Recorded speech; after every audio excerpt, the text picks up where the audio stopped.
Welcome to the Disney Wedding Podcast.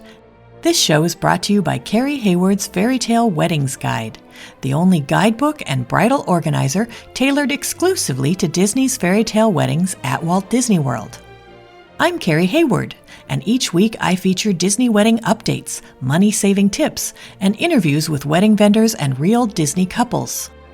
I also cover honeymoons, anniversaries, and engagements at the Disney parks and resorts. Join me now as the Disney Wedding Podcast celebrates romance at Disney destinations.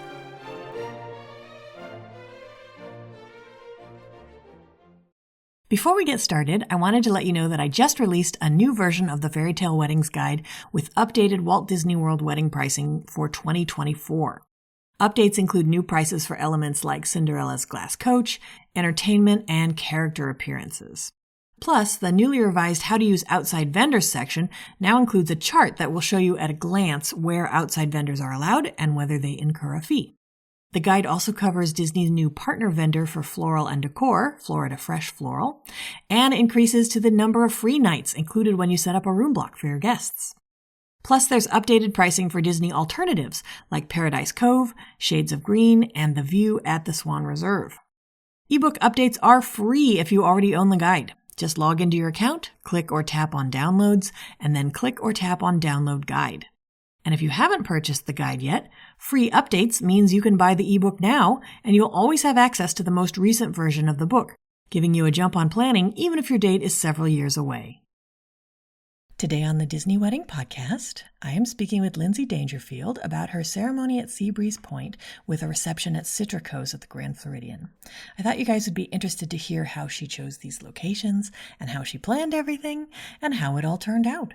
So welcome, Lyndsey. Hi, thank you so much for having me. Thanks so much for being on the show today. I always like to start at the very beginning and find out how you and your fiancé decided you wanted to have your wedding at Disney. So we chose Disney because we got engaged at the very end of 2020, actually in Animal Kingdom. And so our wedding planning conversations happened at Christmas time when we were with my parents when the world was turned upside down. And because of that, we decided that we wanted a small wedding that, everyone was kind of rethinking their priorities. And so we decided we wanted a small wedding, and we initially started looking at destinations because wouldn't that be so fun? And then we have, well, what about Disney? Because we got engaged there, and I grew up going, my husband grew up going. And once we kind of did a little more research and looked at some of the pricing, we realized it was going to be the same, if not more, to have a wedding at home where we had no excuse to have a small wedding than to have a small wedding and get married at Disney and maybe either save money or just have something a little more memorable, something that aligned a little bit to more of a dream-like experience. So yeah, that's why we decided to go the Disney fairy tale weddings route.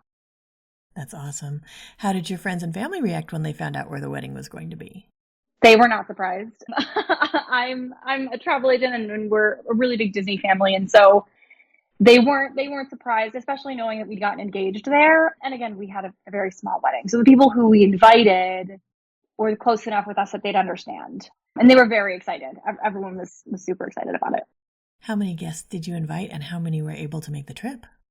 As far as the number that we invited, we kind of invited in waves because we understood that not everyone we invited would be able to say yes. So I know that we signed our letter of agreement for 35, and we had a total of 29, and that included ourselves and an infant, 29 at our celebration. But I think we probably invited closer to 40, I believe. But, not everyone was able to make it. And then we would kind of alter who got invited next based on who said no. Got it. Okay. Did you set up a room block for your guests?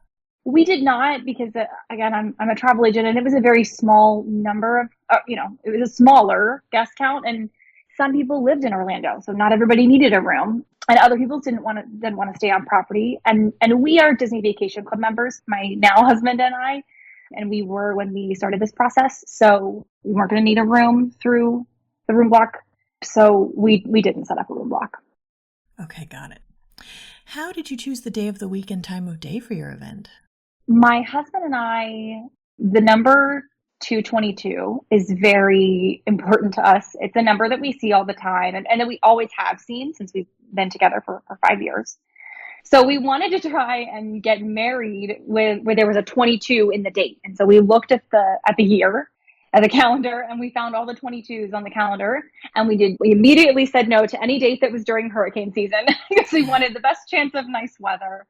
And we didn't choose February because it was going to be just kind of a quick turnaround from when we started this planning process. So we landed on November 22nd. We thought that would be good because it was the week of Thanksgiving. So people would maybe be able to take time off and make more of a holiday trip. It was the middle of the week. It was a Tuesday, but that's actually, cheapest day to get married. So it kind of worked out in our favor. But really, we chose it because of the numerology of the date. Got it. How did you choose your ceremony and reception venues? We knew we didn't want to go with a park. I didn't really want to make my guests get up super early, and I really wanted to make sure I was able to sleep before the ceremony, which meant that like a theme park venue would mean even less sleep. So I really liked the idea of Seabreeze Point, and I was open to any time of day, but I knew that it would probably depend on where we would pick for reception. And we were not open to using a ballroom. We thought that if we're going to do this and we're going to, fly everyone down and we're going to make this happen, we're not going to choose a ballroom because we can choose a ballroom in any state, right? Like it wasn't unique. We wanted it to feel Disney, but elegant. And so we looked at a lot of other venues. We were seriously considering Ariel's for a while, but my husband was not on board. And then a week or two before we had our phone call with like the very initial planning one, just to answer some questions at our 18 months out, right? A week before that, they released photos of the updated Citricos. And we were thrilled because it was 2021. Nobody really knew that Citricos was getting renovated, and Disney announced that. And based on the 2 photos that they released, we completely fell in love because there's not a venue fee, and the furnishings are gorgeous. And we would be spending, $10,000 or $15,000 to make a ballroom look like that venue when we could just, use that venue and not have to pay a venue fee. But that meant that we would have to have a brunch reception, which we were okay with. So we picked 9:30 ceremony time with a brunch reception following, purely because we fell in love with Citricos. And so we picked Seabreeze Point's time based upon that venue. Okay. And now sometimes people get scared off Citricos because there are a number of restrictions, like where you can place the cake and where characters can be. Can you talk a bit about how that worked for you guys? Yeah. So when we made those choices and we signed our letter of agreement, it was around the time that brides were starting to kind of report back on their experiences. And I was in the Facebook groups and I had read everything in your book about it. But of course, the new restrictions came with the update. And so I kind of compiled a list of all of the restrictions so that we could get really clear on what was and what was not allowed in the space, because I didn't want to have to go through the hassle of trying to find another venue because by then brides were going to be picking dates. Thanksgiving week, there were a lot of weddings that week because it's a holiday week, right? People can take the time off. So we just kind of went in with a super positive attitude of, well, these are the rules and let's do as much as we can within them. We did not use the rotunda area. We didn't want that. We used the front main part of the house. We actually got to eat in the restaurant twice before our wedding, and that really helped to visually see the space, to take pictures in the space. That helped everything. And so I think just going in and being really clear with our planner of what we wanted and didn't want, and understanding those restrictions kind of helped us in the long run, right? Like it'd be like any other venue. There are restrictions in almost every venue for different reasons. And so we just decided we weren't going to get upset about it. So things like the cake and not having it a dance floor, can you talk a bit about what you were working with there? Yeah. So I know a lot of the brides were really upset that we couldn't use linens on the tables. And our planner was very clear about that. And I said, yeah, I'm clear about that. And so that's okay with me. So instead we went with upgraded napkins to kind of create a little more color. Luckily, the tables are very neutral, beautiful marble. And we actually chose our wedding colors based on that venue because I wanted photos that were going to look seamless. I didn't pick colors ahead of time. I purposefully chose my bridesmaid dresses based on the upholstery fabric in Citricos. I know that sounds a little crazy, but I really wanted it to look nice. So yeah, we didn't have linens because you can't, but we had upgraded napkins, which we worked hard with the floral team to pick the right shade, and they were so great about that.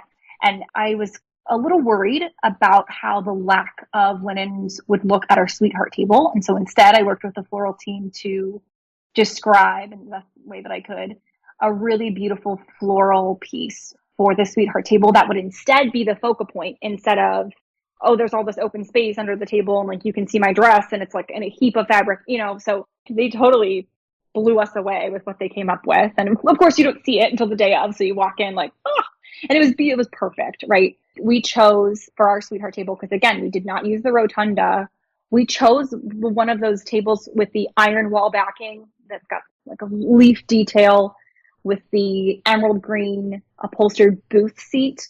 That was our sweetheart table. So it kind of had a special backing to it, right? Like it was already a focal point in itself. And we chose tables on the seating chart based around that. Everyone was kind of set up in a circle. We had an empty table in the center. Kind of on an accident, our floral person recommended that we order 7 sets of floral for the tables. And so that kind of based on the final guest count we ended up with, we ended up having an empty table. So that kind of worked though to break up the space, and we weren't going to do any dancing anyway. So we were okay with no dance floor. There was plenty of space for my husband and I and my dad and I to have first dances, and that was fine. They did put a table linen under the cake, and I didn't ask for that, and they didn't tell me that was going to happen. It looked great. That may have also been because we had characters, and they may have wanted that there for a visual, but it looked great under the cake. I'm not really sure of any other strict restrictions, because again, we didn't get upset about them. So we just kind of worked our space around it. Got it. Okay. Did you use outside vendors for the portions of your event that you could? Yes, we hired Allison Kist Photography for our photographer, and then Captured by Elle for our videography. They were phenomenal to work with, especially Allison. She's incredibly professional.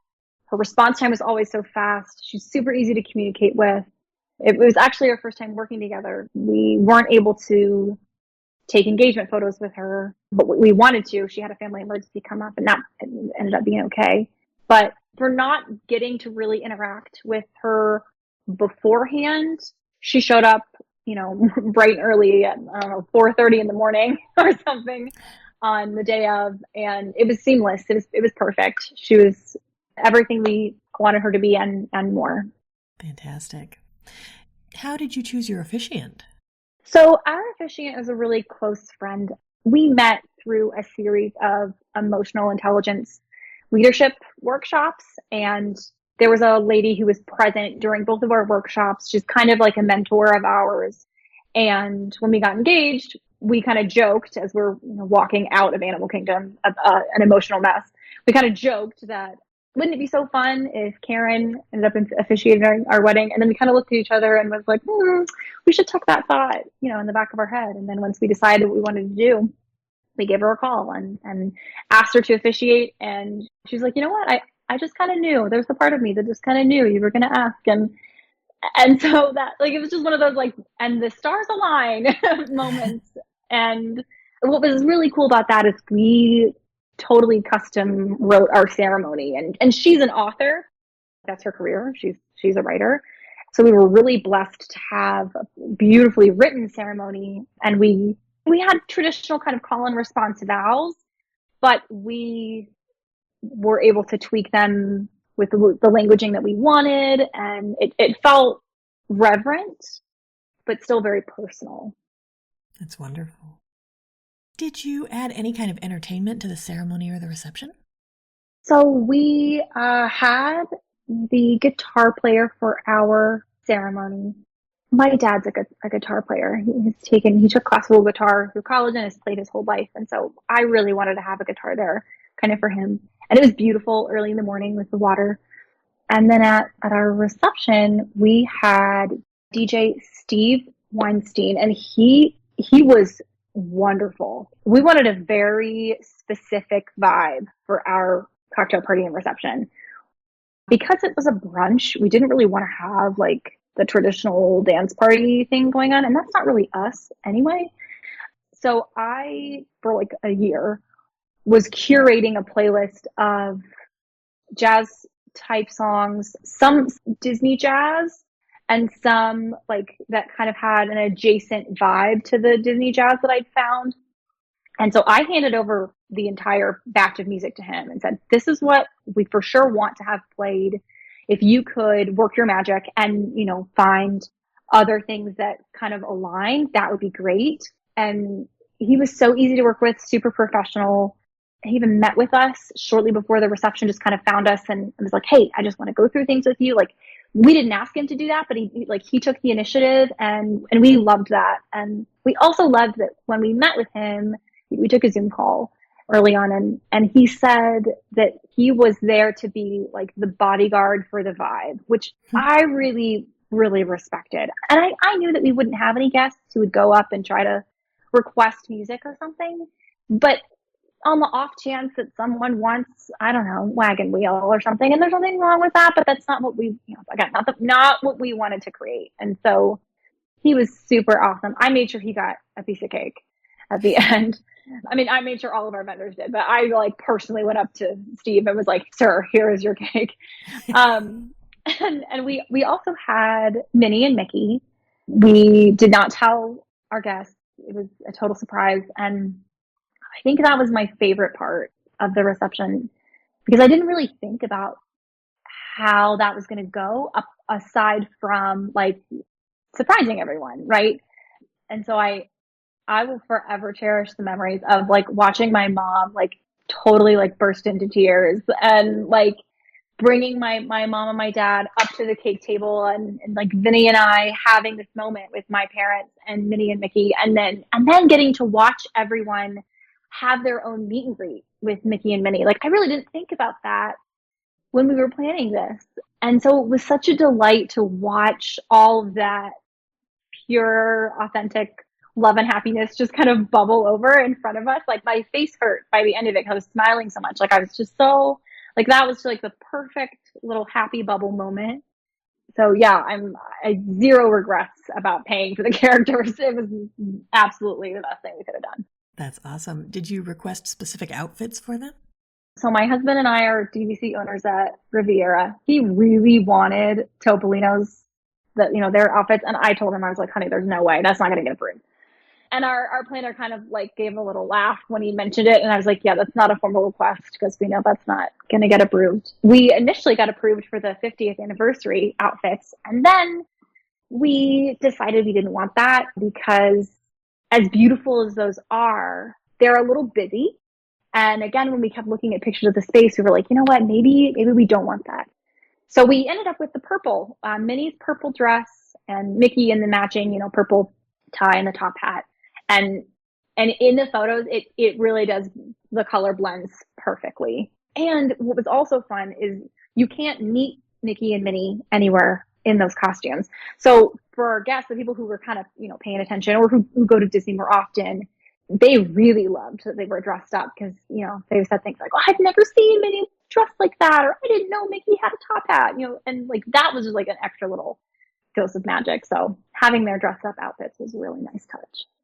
That's fantastic. Do you have any menu items or cake flavors from the reception that you would recommend? I tell everyone about our cake. Our cake was so wonderful. We did pick up a couple cake tasting kits in May the last time we were there before the wedding.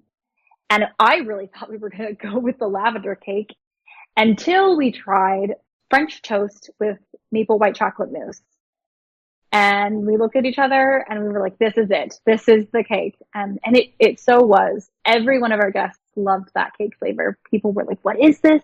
Is it cinnamon toast crunch? What is this? And so people liked it because it went well with brunch, right? French toast goes with brunch. So yeah, loved the cake. We did not have fondant on it, which I think helps because sometimes fondant can feel a little heavy.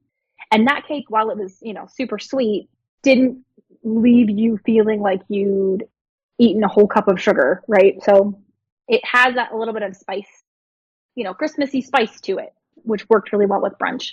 My cousin really loved the one pasta salad that's offered on the brunch menu. We didn't really customize the brunch menu. We went with the standard options that that you can choose from.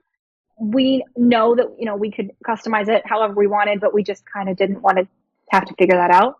So the one pasta salad my cousin really loved, and the salmon. My dad is a salmon snob, and I don't say that lightly. He truly is. And he was impressed with the salmon, which is saying a lot because it's catering food at the end of the day, right?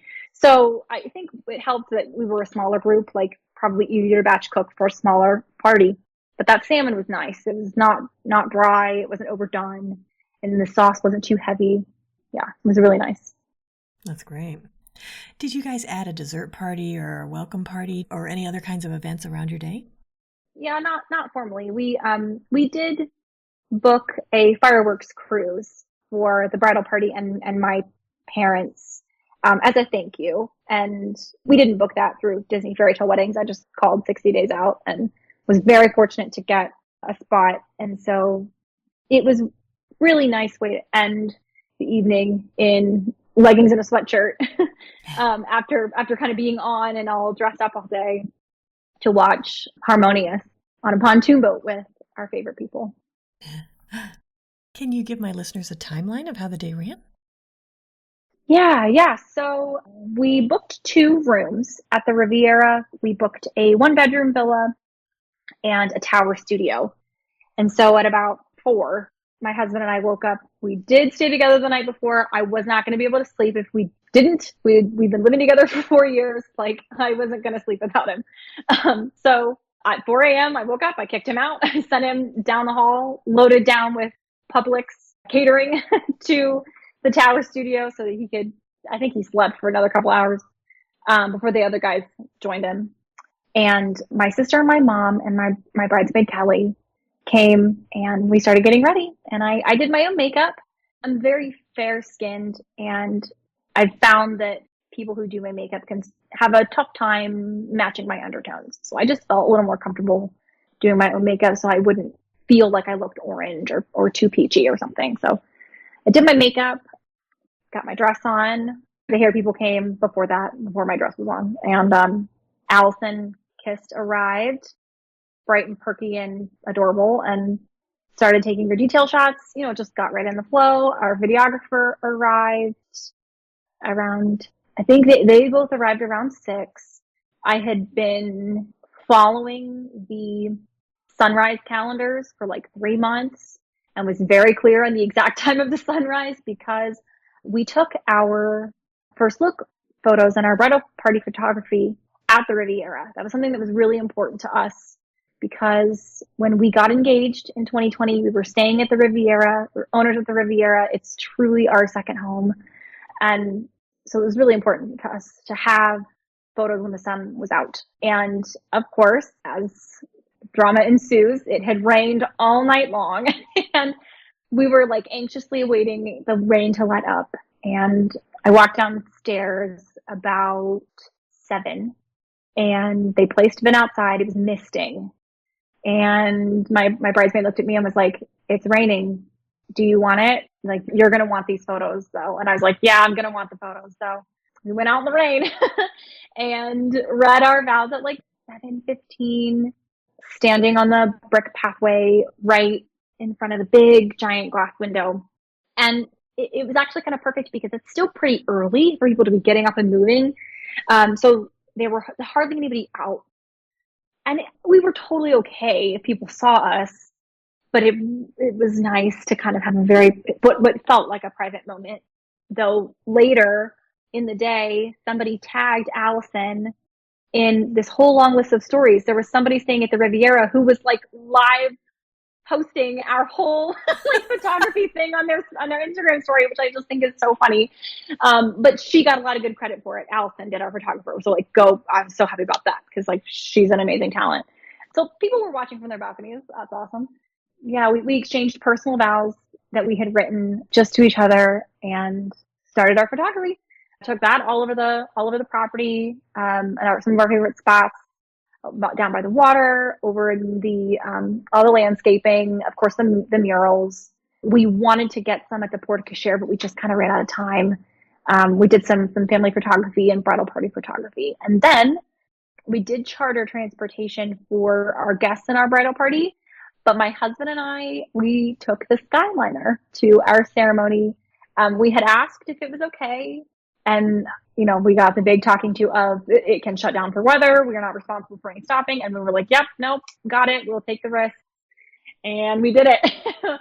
We took the Skyliner with Allison, and we were able to get some really beautiful photos. I'm so grateful for the photos we got in the Skyliner, going into the Skyliner, coming out of the Skyliner.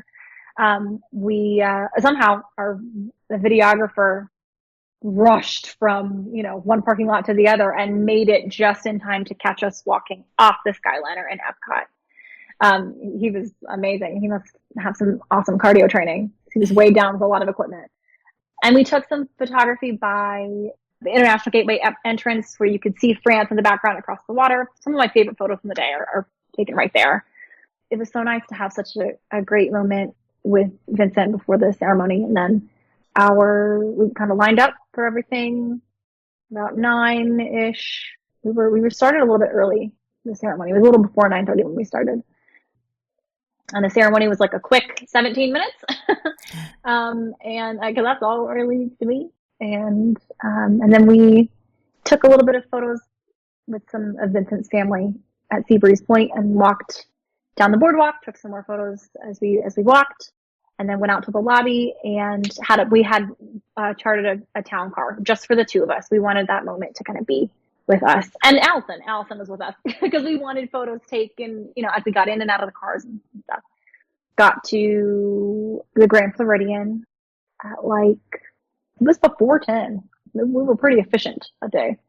We had some great photos outside, both in the front of the building and in the back of the building, and inside by the Christmas tree.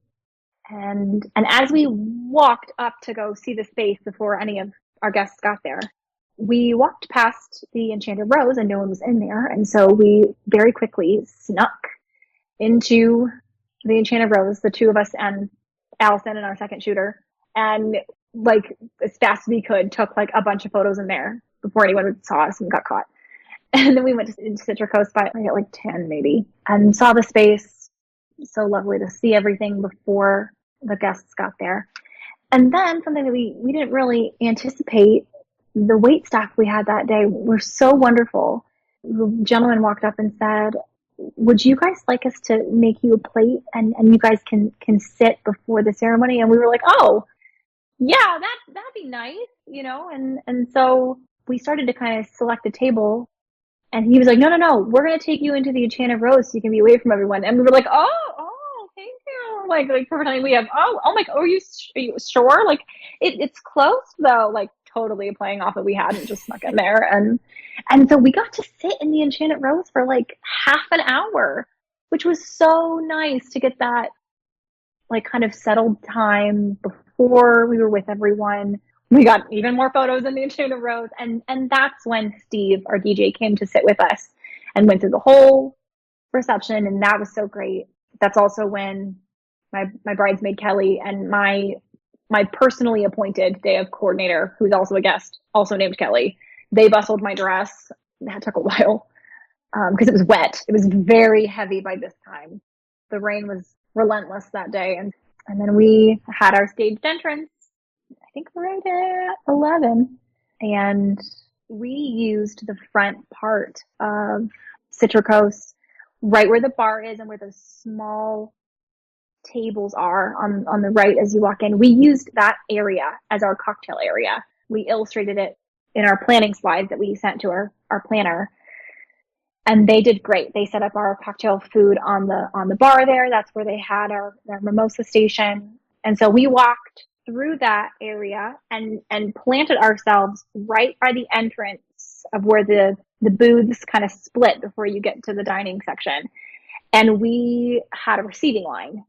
But before people sat down, So we had my one day of coordinator, Kelly, stand and direct people to their tables as they walked up and took pictures with us. And we did that. So one, we'd get to see everyone. Two, we'd get nice photos with everyone taken by Allison, so they'd be high quality.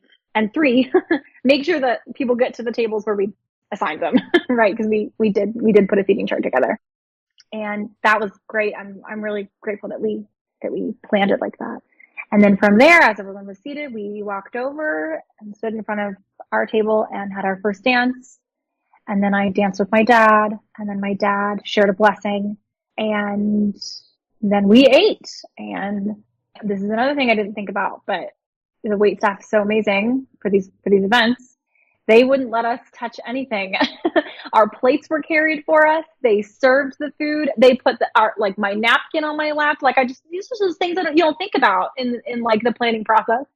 So that was fun, like truly like princess treatment. And my husband too, he was just like, we were giddy and giggly the whole time. Of course, we had Mickey waffles on the menu. After food is when we had our speeches. We had only 4 in our bridal party total besides Vincent and I. So each of them, we gave them each a chance to speak. And then Vincent and I also spoke. We just said a brief thank you to everyone for traveling and for their support and for their love. And we felt that was really necessary for the situation. And then we had about maybe 15 or 20 minutes of mingling because we were like cruising. We were so ahead schedule. And that was, when we kind of walked around and talked to more people. There's a little door that leads to this balcony that Citricos has, and it was unlocked that day. And so we snuck out there and took some photos on that little balcony area. I don't think we were supposed to be out there, but nobody told us no. And then at 1 o'clock or 1:30 is when Steve played our cake cutting song, and we kind of sauntered up to the table, and Mickey and Minnie walked out, and our guests totally freaked out, and we cut the cake with Mickey and Minnie at 1:30, and we had just about an hour until the end of our time there, and they stayed the full 30 minutes. They were amazing. We were like I said before, the best part of our day, I think. From there, we still had the town car chartered. We chartered the minibus as well. So we left and back to the Riviera. And what I also didn't know is the florals came back with us. They loaded up the chartered bus with all of the florals and the rest of the cake. And so we got back to the Riviera, and we weren't able to get into our room. Our room keys had diskeyed themselves, or something had happened. We couldn't get in the room. So by the time we got back downstairs, everyone from the minibus was unloading with all of our flowers, which was actually kind of nice because we got to keep that. Well, we didn't take it home with us, but we got to have it in our 1-bedroom villa for the rest of the time we were there, which was really lovely because we were not expecting it to be as big and beautiful as it was. So I was happy to enjoy it for another 2 days. And that was our day. We were back at Riviera by 3:15. Got it. Okay. So when you were planning, what were some of the most important aspects where you focused your attention or your budget? The most important aspect for my husband and I came down to the feeling we wanted to create. We wanted sophisticated elegance, but we didn't want it to be stuffy. And we wanted everyone's experience to be full of ease. We wanted it to feel easy, but like a celebration, right? So we made choices based on that, down to the music and the venues. They're upscale venues, but they're not stuffy, right? And even when I went dress shopping, I was describing the dresses I was trying on based on, this is a beautiful dress, but does it feel like a celebration? Is it too simple? Is it too much? Do I feel like this dress is wearing me? Because we are energy focused people, and we just wanted this reverent but relaxed energy to kind of encompass the day. So we led a lot of those decisions based on how we would feel in the moment and how we want our guests to feel in the moment, if that makes sense. Definitely. Were there any aspects that were less important where you saved your money or your effort? I'd say florals. We didn't really have a ton of floral and decor. Part of that's because Citricos doesn't need it. It would have almost been too much, right? We wanted it to complement what was already there. So we had all white florals with greenery. I still really wanted greenery, but no color in the floral. And we didn't have a lot of florals at the ceremony space at Seabreeze Point. We only had a few lanterns and some greenery around the lanterns. We initially were going to have the big draping of the fabric, and then I kept looking at photos and just decided that it didn't feel right. To go back to my last answer, it didn't feel right, and so we wanted tasteful additions. So yeah, we were expecting to spend almost double on florals than what we actually ended up spending. So, but I think that also really came down to our venue choices, why our floral cost was the way it was. Right, that's a good point. What ended up being your favorite memory of your wedding day? I think besides Mickey and Minnie, because that's almost its own category, right? I think besides that, riding the Skyliner with my husband, that was really, I mean, we weren't married at that time exactly yet, but that moment of us like getting on the Skyliner and you hear the do do do, like, and we're all dressed up, and the anticipation of like, oh my gosh, the ceremony is about to happen, but we're having this really sweet moment and we're like in our totally favorite place on our favorite mode of transportation. And yeah, so I think for me, riding the Skyliner before the ceremony was my favorite part. That's wonderful. Did anything go wrong or just not turn out like you expected? Besides the rain, it really wasn't raining post like getting our pictures finished, but because it did, I wish I'd chosen a different hairstyle. I wore my hair down and it was curled, and I chopped it off because I wanted like a short hairstyle with curls. So I wore a pearl headband because I really love this headband. So I wish I'd chosen a different hairstyle just for ease and to not have to kind of fuss with it the rest of the day. But besides that, no, everything went almost as perfectly as it could have. Oh, well, when we got our florals, like my bouquet was brought up to the room. I don't know if there had been a miscommunication of the kind of greenery, but I specifically said that I did not want a certain kind of greenery because it can get sticky in humidity, and I didn't want it to accidentally get residue on my dress. And it's totally on me for not like looking close enough at the floral proposal to like make sure that wasn't listed there. But I kind of like that was like my freak out moment where I was like, that's not supposed to be in there. And my bridesmaids were amazing. They plucked it all out of everything, of their bouquets, of my bouquet, of the boutonnieres. I think somebody probably went in ahead of time to Citricos and plucked it out of the like sweetheart table thing too, because it wasn't in there by the time we got there. But besides that, everything was great. The people that we had with us stay of were great. So it really was like things that we just, you can't control the weather. And it's on me for not listing that in the florals, but it was taken care of. That's interesting. What kind of greenery gets sticky? Seeded eucalyptus can get sticky in some humidity, and it has the most residue. We had the silver dollar flat leaf eucalyptus, which I think is beautiful, but seeded, the little seed pods will sometimes release a residue, and I didn't want that on my dress or the girls' dresses or get stuck to something. So that's a really good tip. Thank you. I can't take credit for that. My day of coordinator, Kelly, is like a wealth of knowledge. So that was all her. Was there anything that seemed like a big deal beforehand and then it turned out not to be? For our favors, I'm from Pittsburgh. My family's lived in Pittsburgh for 20 years. My husband is from Youngstown, Ohio. And there's a big like Pittsburgh and Youngstown kind of borrowed it tradition called the Pittsburgh cookie table, where the family members and bridal party will make cookies for weeks and weeks and weeks, and they'll have this giant table where everyone just descends on the table and eats all these cookies and takes cookies home.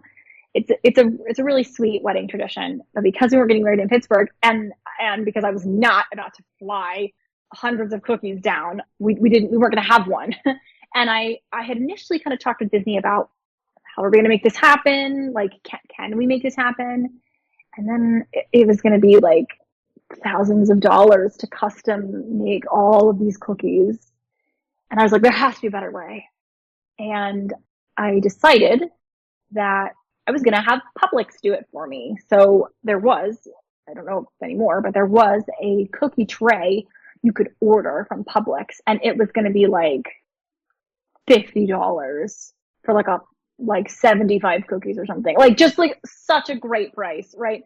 And so the plan was that my dad and my uncle would go to the Publix and would pick up all the things that we needed that I had pre-ordered, including all of these cookies, and that we were going to be assembling all of these cookie bags, because we were just going to make, take home bags of all these cookies and tie them with the tags that we'd ordered and the ribbon that I'd specially ordered and cut and like all this stuff. And so I was really stressing about getting all this stuff done the day before the wedding. And it was over in like 15 minutes. Like it was over so quick. Like I totally shouldn't have worried. But it was totally fine. It was totally fine. I was totally freaking out over those cookies. And Disney was really great about setting aside a table for us. I had said we're bringing our own favors. We just didn't tell them that we were providing food. I just said, we have our own cookie vendor. Like we are. And they didn't ask questions, so I didn't provide any other information. So, like, I'm sorry if another bride, like, gets told no, but, like, sometimes less is more in information sharing. So, yeah, it was, like, the easiest thing that I thought was going to be the biggest deal. And is there anything you would have done differently knowing what you know now? I would for sure pick a different hairstyle. But, again, that's so out of my hands, and it's silly to look at my photos and wish that I had done something different. Like when I just get to be grateful that we had the wedding that we had and love the way I looked, no matter the angle of my hair. Right. So, but besides that, sometimes I think, what would it have been like if I had just bit the bullet and like decided for an in-park wedding, like, could we have done it? Like, could we have gotten up that early and like, had it be okay? Like, yeah, we probably could have done it. But I love that the venues we chose are not theme park venues, because it means that they'll probably stick around a little bit longer. Like there's a pretty good chance that Disney's not going to decide to refurb the area that Seabreeze Point is sitting on, right? And there's a pretty good chance that Citricos is going to be around as a restaurant for a while. Whereas some of the other pavilions or something like that could change. It could get turned into a restaurant or turned into an attraction area. So what I like about that, the fact that we chose what we did, is they're going to be around for a while. So we're able to go back and visit them and take our kids or take our family members. So, do you have any other tips or advice for future Disney couples? I think the biggest thing is to understand that it's a business transaction at the end of the day. Like, yes, it can be so magical and amazing. And yes, there are cast members that work for Disney that will bend over backwards to make sure you have a great experience. But it's a business transaction. You are hosting an event, and it's a beautiful event, but to them, it's a business.